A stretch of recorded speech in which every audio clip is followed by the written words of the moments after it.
Moving on to number 3. This is our target reaction here, and these are our 3 steps. Sometimes you only have 2, sometimes you have 3, sometimes you have 4. Anyway, we're going to see what happens. So here, let's compare everything to our target. Here's our ethanol and ethanol. There's an O2. We may have to deal with that. All right, but here, this is on the wrong side, but there's the correct number of them. So let's just reverse this reaction. 2CO2, 2H2O liquid, and we're gonna ignore the oxygen for now. We're just gonna hope that maybe something else is gonna work out with it, because we have to balance our only source of this alcohol here. And we reverse the reaction, so that means delta H, we reverse the sign. So multiply that by -1, so it was -875, now it's positive. Okay, looking at the next one. Carbon, oxygen, CO2.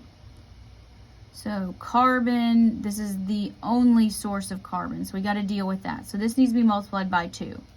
So let's multiply this by 2. That gives us 2 solid carbons, 2 oxygens, and 2 CO2. So when we do that, we have to multiply delta H by 2. So let's do -394.51 times 2. Gives me -789.02. And let's look at our next one. Here we have H2, half of an O2, and a water. All right, so what do we have in our target? Our only source of hydrogen here is in this equation. So we're gonna have to multiply it by 2 as well.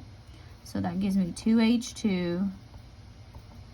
All right, a half times 2 is just 1, so I'm gonna leave off the 1 and assume you know that it's a coefficient of 1. And 2H2O liquid.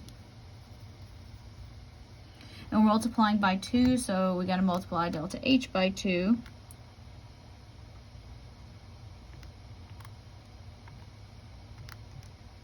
-571.6 kilojoules. All right, so let's see how we did. 2 CO2s. There and there, gone. 2 H2O liquid, gone.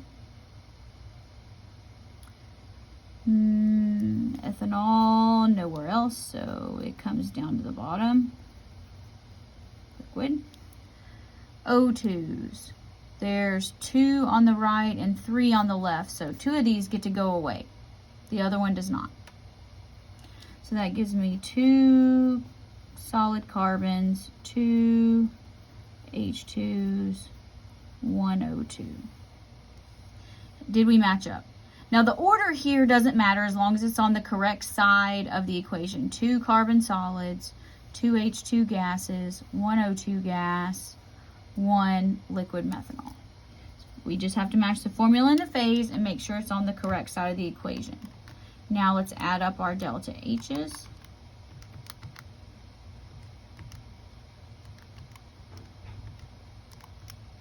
And I got -485.62 and kilojoules.